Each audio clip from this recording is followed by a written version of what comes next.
Hello everyone, एक बार फिर से आप सभी का स्वागत है मेरे चैनल बेसिक इंग्लिश कोचिंग में। आज मैं आपको प्रीपोजिशन पढ़ाने वाला हूँ। प्रीपोजिशन काफ़ी लंबा है, काफ़ी ज़्यादा प्रीपोजिशन है, लेकिन वो मैं पार्ट करके पढ़ाऊँगा, कुछ भाग करके एक एक करके 1 बाय 1 पढ़ाता जाऊँगा। तो उनमें सबसे पहले मैं आपको बताना चाहता हूँ प्रीपोजिशन में difference between with and from. With और फ्रॉम में अंतर क्या है। हालांकि विथ फ्रॉम बाई का अर्थ से होता है, इसे आप अभी पढ़ेंगे थोड़ी देर में, लेकिन कुछ चीज़ें हैं जैसे विथ का प्रयोग के साथ के अर्थ में होता है। के साथ अगर आ गया तो इसके अर्थ में विथ का प्रयोग होता है। इसका प्रयोग वाला, वाली, वाले जैसे शब्दों के साथ भी होता है, लेकिन वर्ब के साथ नहीं आना चाहिए। वाला, वाली, वाले वर्ब के साथ नहीं आना चाहिए। अगर वैसे आ गया तो फिर विथ का प्रयोग है। जैसे एग्जाम्पल में आप देख सकते हो, यहाँ पे हाथी एक लंबी सूंड वाला एक विशाल जानवर है। यहाँ पे वाला शब्द आया है तो इसके लिए विथ का ही प्रयोग किया जाएगा। वह एक टोकरी वाली लड़की को बुला रहा था। यहाँ पे वाली शब्द आ गया, आप यहाँ देख सकते हो। ठीक है, तो चलिए इसको शुरू करते हैं। वीडियो को शुरू करने से पहले मैं आपको कहना चाहता हूँ, जितना मेहनत मैं कर रहा हूँ वीडियो को बनाने में और आपको समझाने में, प्लीज़ वीडियो को एंड तक देखिए। अगर आप मेरे चैनल में नए हैं तो प्लीज़ चैनल को सब्सक्राइब कर लीजिए और बगल में बेल आइकन को भी प्रेस कर दीजिए ताकि मेरे अपकमिंग वीडियोज़ आपको मिलते रहें। तो चलिए चलते हैं एग्जाम्पल्स पे। पहले ये मैं आपको बताऊंगा, उसके बाद यहाँ पे बहुत ही इंपॉर्टेंट चीज़ क्लास 10th 12th के लिए बहुत इंपॉर्टेंट है, कंपटीशन के लिए भी बहुत इंपॉर्टेंट है। उसके बाद मैं आपको ये बताऊंगा विथ फ्रॉम बाई यानी से। अभी इसको आप पढ़ोगे ये कैसे प्रयोग होगा। सबसे पहले चलते हैं के साथ के अर्थ में। तो के साथ के अर्थ में एक चीज़ और मैं आपको बताना चाहता हूँ। सब्जेक्टिव केस, जो सब्जेक्टिव केस है, कर्ता कारक है, वो ये है I, you, we, they, he, she, it. और पॉजेसिव केस जो अधिकरण कारक है, अधिकार सूचक है, वो माई है, योर है, आवर है, दियर है, हिज है, हर है, इट्स है। और ऑब्जेक्टिव केस, इसको देखिए मैंने इसको रेड कलर से लिखा है, लेकिन यहाँ पे मैंने इसको ब्लैक कलर से लिखा है। तो इसका मतलब मैं ये आपको बताना चाहता हूँ कि प्रीपोजिशन के बाद अगर कोई प्रोनाउन आता है तो सदैव ऑब्जेक्टिव केस में रहेगा, यानी इस केस में रहेगा। ये ध्यान रखिएगा। तो जैसे पहले ही सेंटेंस में वो चीज़ आ गई है जो मैं तुम्हें आप लोगों को बताना चाहता हूँ। वह मेरे साथ रह रहा है। तो कौन मेरे साथ रह रहा है? वह, ही। अब ये प्रेजेंट कंटीन्यूअस टेंस से, कंटीन्यूअस सही से बनाइए। He is. रहना की अंग्रेजी लिव होता है, उसका लिविंग हो जाएगा। अब ये देखिए मेरे साथ। और प्रीपोजिशन का एक चीज़ और जान लीजिए। प्रीपोजिशन में जैसे कहा जाए एक बड़े बंदर के साथ, तो प्रीपोजिशन का ये नियम होता है कि प्रीपोजिशन जिसके लिए आता है उसके आगे लिखा जाता है। यानी एक बड़े बंदर के साथ किसके लिए आया है? एक बड़े बंदर के लिए। तो विथ यहाँ पे आगे हो जाएगा। उसके बाद आप ये लिख सकते हैं ए बिग मंकी। उसको लाइन से आप लिख दीजिए, उसमें कोई प्रॉब्लम नहीं है। वैसे ठीक यहाँ पर देखिए मेरे साथ, तो साथ की अंग्रेजी थोड़ा आगे आ जाएगी विथ। और फिर मेरे की अंग्रेजी आप माई नहीं लगा सकते हो, आपको ऑब्जेक्टिव केस यानी मी लगाना है। ये चीज़ ध्यान रखिएगा, ठीक है। तो ये इस तरह से बन गया, he is living with me. के साथ के अर्थ में 2-3 सेंटेंस आपको मैं समझा रहा हूँ। क्या तुम हमारे साथ शतरंज खेलोगे? कौन खेलोगे? तुम। ये फ्यूचर इनफिनिट टेंस है, इसमें विल आगे हो जाएगा क्योंकि क्या शब्द आ गया है? Will you. अब पहले हम क्रिया लिखेंगे प्ले। Will you play? क्या तुम खेलोगे?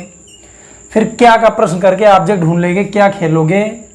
शतरंज। तो पहले उसको लिखा जाएगा चेस। चेस मीन्स होता है शतरंज। Will you play chess? क्या तुम शतरंज खेलोगे? अब बचा गया हमारे साथ। हमारे की अंग्रेजी अगर अवर आप लिख दें तो गलत हो जाएगा। इसके साथ आपको अस लिखना है, ठीक है, क्योंकि इसके साथ प्रीपोजिशन आ गया है। तो यहाँ पे हम लिखेंगे विथ और हमारे की इंग्लिश यहाँ पे ऑब्जेक्टिव केस में यानी अस। तो ये केवल आपको टेंस अच्छी तरह से आना चाहिए, उसका इंट्रोगेटिव निगेटिव सब कुछ आना चाहिए अच्छे ढंग से। उसके बाद प्रीपोजिशन का प्रयोग कैसे करना है ये आपको भली भांति आ जाएगा, बस आपको थोड़ा समय लगेगा। 1 बाय 1 करके आप पढ़ते जाएंगे। क्या अमित अपने माता पिता के साथ लखनऊ में रहता है? ये प्रेजेंट फिर टेंस है। तो कौन लखनऊ में रहता है? अमित। ये सब्जेक्ट है, इसके साथ हमने क्या करना है? डज को आगे कर देना है, डज। फिर सब्जेक्ट लिखेंगे अमित, डज अमित। अब पहले क्रिया आ जाएगी, यानी रहता है कि अंग्रेजी लिव, तो यहाँ पे लिव लिख देंगे। अब देखिए, आप ध्यान से देखिए क्या क्या बचता है? अपने माता पिता के साथ लखनऊ में। तो दो प्रीपोजिशन है, तो चाहे जो पहले लिख दो, चाहे ये लिख दो, चाहे ये लिख दो, लेकिन रहता है कहाँ, रहता है लखनऊ में, ज़्यादा सही ये है। तो डज अमित लिव, रहता है कहाँ, लखनऊ में, इन लखनऊ। अब ये लिखेंगे अपने माता पिता के साथ, तो के साथ आया है माता पिता के लिए, अपने माता पिता के लिए, तो विथ यहाँ पे लगेगा, विथ। अब हम ये लिख देंगे अपने माता पिता, नहीं ही के साथ हिज हो जाएगा। I mean, अमित का प्रोनाउन ही है तो उसके साथ हिज हो जाएगा अपना, और माता पिता की अंग्रेजी हम लिख देंगे पेरेंट्स। तो आई होप कि ये के साथ के अर्थ में आपको आ गया होगा। ये बहुत कॉमन चीज़ें हो सकता है पहले से आप जानते हो, लेकिन इनमें कुछ ऐसी चीज़ें हैं जो आप नहीं जानते हैं, वो मैं क्रम अनुसार बताने वाला हूँ। हाथी एक लंबी सूंड वाला एक विशाल जानवर है। तो कौन एक विशाल जानवर है, हाथी। तो इसको हम पहले लिखेंगे द एलिफेंट। ये हो गया द एलिफेंट। अब ये एक प्रीपोजिशन है, एक लंबी सूंड वाला, ये एक प्रीपोजिशन है, इसको हम पहले नहीं लिखेंगे, पहले हमें कंप्लीमेंट लिखना है। पहले तो सहक्रिया हेल्पिंग वर्ब इज लगा ही देनी है। द एलिफेंट इज है क्या है, एक विशाल जानवर, ये हम लिख देंगे पहले, a huge animal. A huge मतलब विशाल, और जानवर की अंग्रेजी एनिमल। अब यहाँ पे आप देख सकते हो एक लंबी सूंड वाला, इस तरह के वाला के अर्थ में विथ का प्रयोग होता है, ठीक है। तो वाला यानी विथ। अब ये लिख देंगे एक लंबी सूंड, ए लॉन्ग मतलब लंबी, और सूंड की इंग्लिश होता है ट्रंक।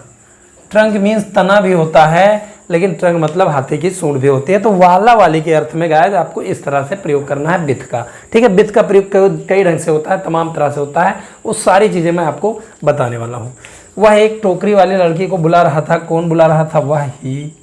ये पास्ट कंटिन्यूअस है, इसको बनाइए ही वाज। बुलाना की अंग्रेजी हो जाएगा काल, उसमें आईएनजी हम जोड़ देंगे कालिंग। वह बुला रहा था, किसको बुला रहा था, एक टोकरी वाली लड़की को, ठीक है। तो बुला रहा था किसको, एक लड़की को। प्रीपोजिशन यहाँ पे ये है, एक टोकरी वाली, और बुला रहा था किसको, लड़की को, ये ऑब्जेक्ट है, तो एक गर्ल यहाँ पे लिख देंगे। He was calling a girl. अब एक टोकरी वाली, वाली की अंग्रेजी विथ लिख देंगे, विथ ए बास्केट। तो इस तरह से आई होप कि आपको समझ में आ गया होगा। एक चीज़ और है, लेकर के अर्थ में, कोई चीज़ कुछ लेकर, कोई व्यक्ति कुछ लेकर कहीं जा रहा है, या कोई भी चीज़ कुछ लेकर जा रही है, तो लेकर के अर्थ में विथ का प्रयोग होता है। क्यों होता है ये देखते हैं।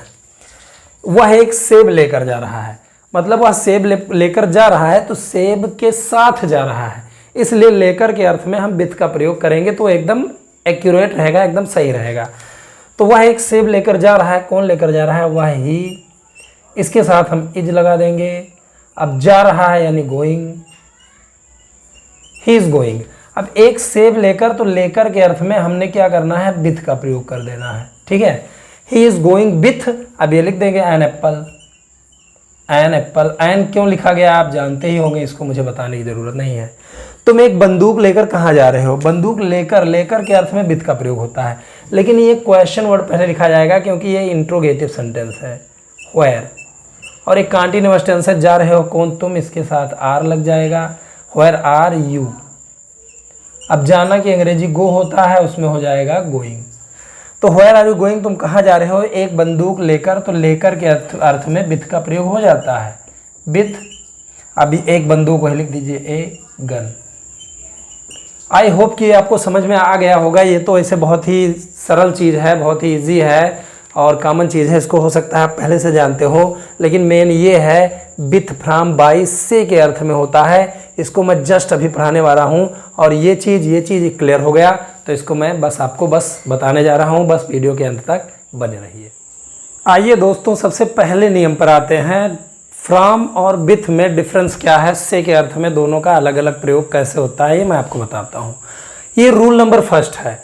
विथ का प्रयोग जब कोई कार्य किसी औजार, हथियार या यंत्र की सहायता से होता है, किसी भी वस्तु की सहायता से, यंत्र की सहायता से, कलम की सहायता से, औजार की सहायता से, किसी भी चीज़ की सहायता से जब कोई काम होता है, तो फिर से के अर्थ में आपको क्या करना है, विथ लगाना है, ठीक है।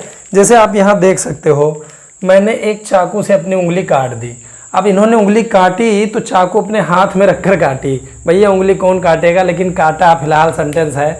तो इन्होंने चाकू से अपनी उंगली काटी, उसकी सहायता से काटा, उसका सहारा लेकर काटा, तो हमें विथ का प्रयोग कर देना है। मैंने एक चाकू से अपनी उंगली काट दी, यानी आई कट मतलब काट दिया। किसको काट दिया? अपनी उंगली, यानी माई फिंगर, माई फिंगर। अब एक चाकू से, तो यहां पर से के अर्थ में आपको विथ का प्रयोग करना है। विथ एक चाकू यानी ए नाइफ, KNIFE, यहाँ पे के साइलेंट हो जाता है। चलो दोनों साथ में पढ़ते हैं। वह दिल्ली से आ रहे थे। यहाँ पे लिखा है जब कोई वस्तु किसी दूसरी वस्तु से अलग हो रही हो, अर्थात अलगाव के लिए से के अर्थ में, यानी से के अर्थ में आपको क्या करना है? फ्रॉम का प्रयोग करना है। जब कोई चीज़ या कोई व्यक्ति किसी स्थान से कहीं से अलग हो रहा हो, किसी चीज़ से अलग हो रहा हो, तब हम से का प्रयोग करेंगे। जैसे वह दिल्ली से आ रहे थे, तो भैया कोई दिल्ली से आएगा तो दिल्ली से अलग हो जाएगा। अलग हो जाएगा कि नहीं हो जाएगा? दिल्ली से कोई आएगा तो दिल्ली से अलग हो जाएगा। तो अलगाव के लिए आपको फ्रॉम लिखना है। कौन दिल्ली से आ रहे थे? वह, यानी दे। अब इसके लिए हमें सामने वेयर का प्रयोग करना है। आना की अंग्रेजी कम, उसमें ING जोड़ देंगे, कमिंग। तब हम ये लिखेंगे दिल्ली से, यानी फ्रॉम दिल्ली, क्योंकि यहाँ पे अलगाव का बोध हो रहा है, दिल्ली से वो अलग हो रहे हैं।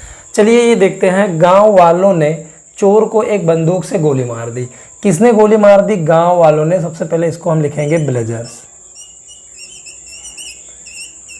ब्लेजर्स। अब गोली मार देना की अंग्रेजी शूट होता है, उसका सेकंड फॉर्म शॉट हो जाएगा, क्योंकि ये पास्ट इंडेफिनिट टेंस है। यानी ब्लेजर शॉट, गोली मार दी। किसको गोली मार दी? चोर को, यानी द थीफ, द थीफ। अब देखिए एक बंदूक से, उन्होंने बंदूक से गोली मारी, तो बंदूक की सहायता से गोली मारी, बंदूक हाथ में लेकर गोली मारी। तो अगर बंदूक की सहायता से गोली मारी गई है तो फिर वो सहायता से काम हो रहा है, तो फिर विथ का प्रयोग होगा, यानी विथ एक बंदूक, यानी एक गन, जिसको हम तमंचा भी कहते हैं। उसने एक भारी और तेज कुल्हाड़ी से पेड़ को काट दिया। अब किसने काटा? उसने, यानी ही। ये प्रेजेंट परफेक्ट टेंस है, तो यहाँ पे हैज लिखेंगे, हैज। अब काट देना की अंग्रेजी कट डाउन होता है, तो उसका थर्ड फॉर्म भी कट डाउन होगा। ही हैज कट डाउन, उसने काट दिया है। किसको काट दिया है? क्या काट दिया? पेड़ को। पहले ऑब्जेक्ट लिख दीजिए, द ट्री। अब यहाँ आप देखें तो पाएंगे एक भारी और तेज कुल्हाड़ी से। भैया एक भारी और तेज कुल्हाड़ी से आप पेड़ को काटोगे तो उसकी सहायता से काटोगे, ठीक है। तो उसकी सहायता से जब पेड़ को काटोगे तो वो आसान सी बात है कि किसी औजार का सहारा ले रहे हो तुम, तब विथ लगेगा, ठीक है।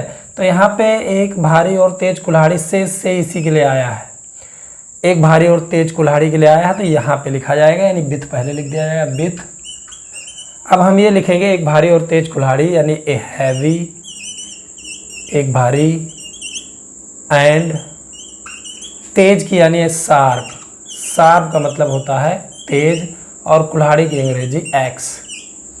तो इस तरह हम बनाएंगे, he has cut down the tree with a heavy and sharp x. तो यहाँ पे किसी न किसी चीज़ की सहायता से कोई काम हो रहा था, तो विथ का प्रयोग हुआ।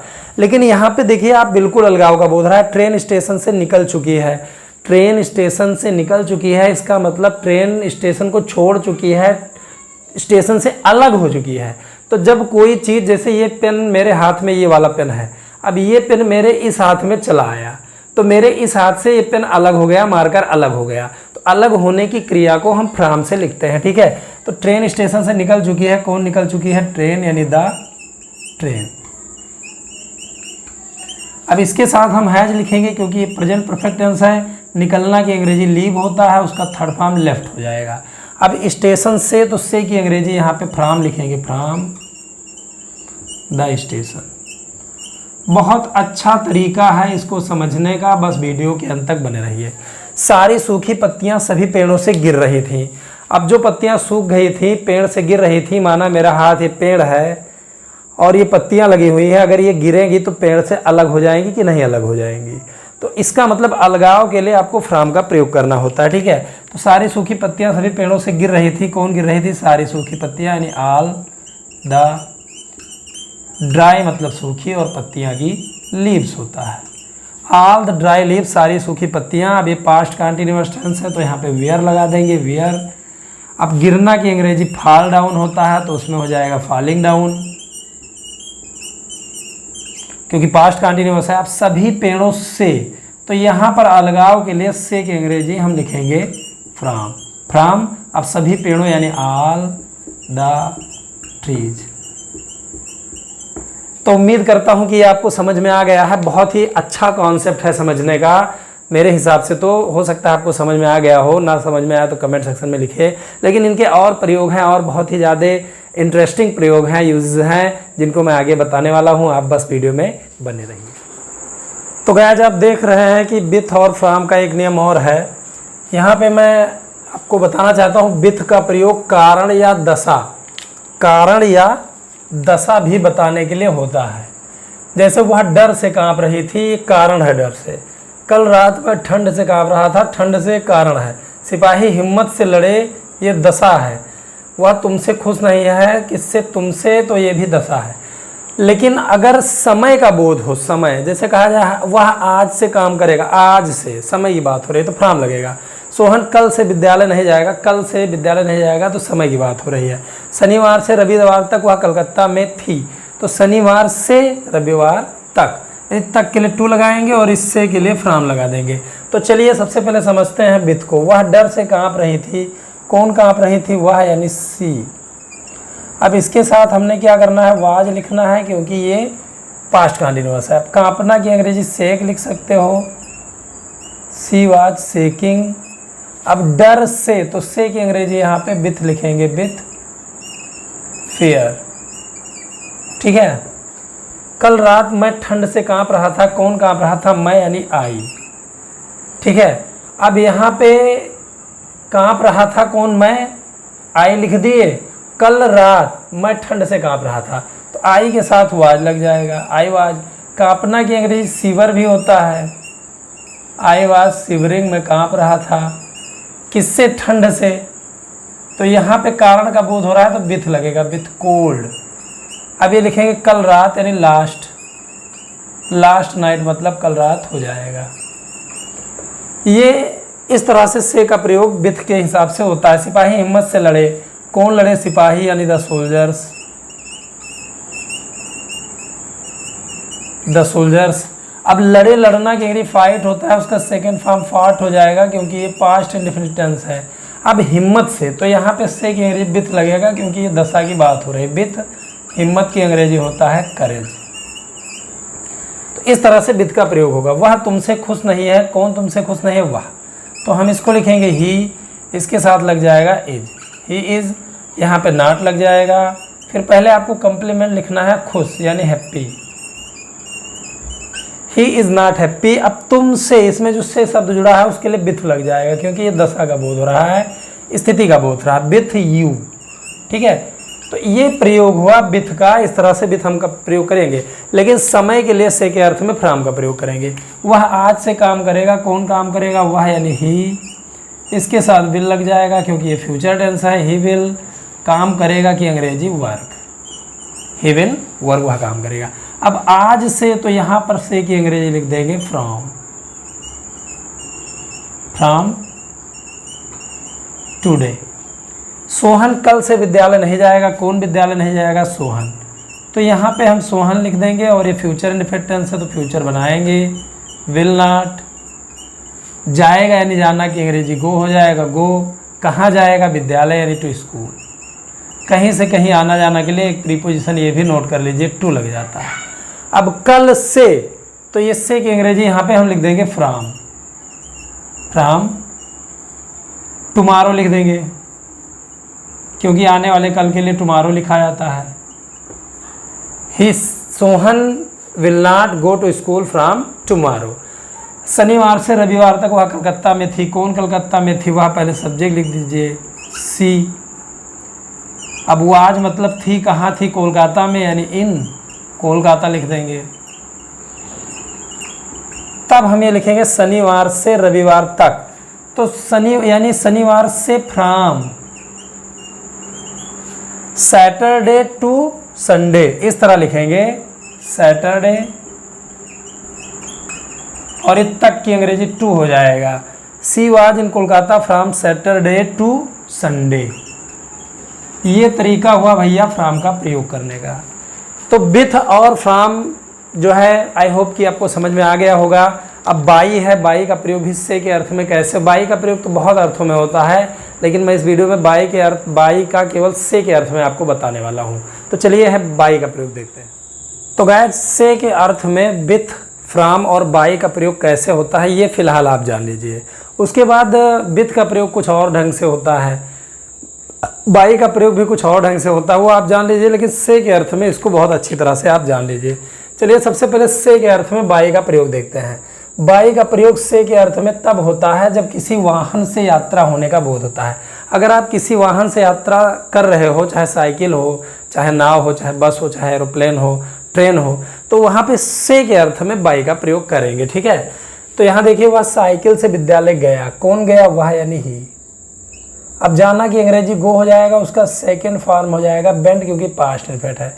कहाँ गया, विद्यालय यानी टू स्कूल, इसको हमने लिख दिया। अब साइकिल से तो किसी वाहन से यात्रा करने के लिए, चाहे छोटी यात्रा हो चाहे बड़ी हो, उसके लिए बाई लगता है, बाई, बाई साइकिल। इस तरह से बनाएंगे। हमने एक पुरानी नाव से नदी को पार किया, किसने पार किया, हमने, यानी वी। पार करना की अंग्रेजी होता है क्रॉस, उसका सेकेंड फॉर्म क्रॉस्ड हो जाएगा। सॉरी, ये प्रेजेंट परफेक्ट टेंस है, तो प्रेजेंट परफेक्ट टेंस में हैव का प्रयोग होता है, बी हैव। अब पार किया है, पार करना की अंग्रेजी क्रॉस होता है, उसका थर्ड फॉर्म हो जाएगा क्रॉस्ड। वी हैव क्रॉस, हमने पार किया है, किसको पार किया है, नदी को, यानी द रिवर, द रिवर। अब एक पुरानी नाव से किसी भी वाहन से आप यात्रा करते हो, चाहे वो पानी की यात्रा हो, तो भी बाई का प्रयोग होता है। बाई, अब एक पुरानी नाव लिख देंगे, एन ओल्ड बोट, BOAT, ये बन गया। तो से के अर्थ में, वाहन से यात्रा होने के अर्थ में, यात्रा होने के अर्थ में आपको से के अर्थ में बाई लगाना है, मे के अर्थ में नहीं लगाना है। मे के अर्थ में तो इन लग जाएगा, से के अर्थ में आपको बाई लगाना है। बाई का प्रयोग पैसिव वॉइस में के द्वारा के अर्थ में होता है। पैसिव वॉइस में, उसे अध्यापक के द्वारा पीटा गया, किसको पीटा गया, उसे, यानी ये पैसिव वॉइस है। ही, ये पास्ट इनफिनिट है, इसके साथ वाज लग जाएगा। पीटना की अंग्रेजी बीट होता है, उसका थर्ड फॉर्म बीटन हो जाएगा। पैसिव वॉइस में पढ़ा चुका हूँ प्रीवियस वीडियो में, आप देखिए। अब अध्यापक के द्वारा, ये एक प्रीपोजिशन है जो लगेगा बाई। अब अध्यापक ये लिख देंगे द टीचर। तो इस प्रकार आप बनाएंगे। हमें कक्षा में दंडित किया गया है, किसको दंडित किया गया है, हमें। किसने किया है पता नहीं, इसलिए पैसिव वॉइस है, लेकिन यहाँ पर के द्वारा लिखा जाना चाहिए। हमें कक्षा में प्रधानाचार्य, प्रधानाचार्य के द्वारा दंडित किया गया है।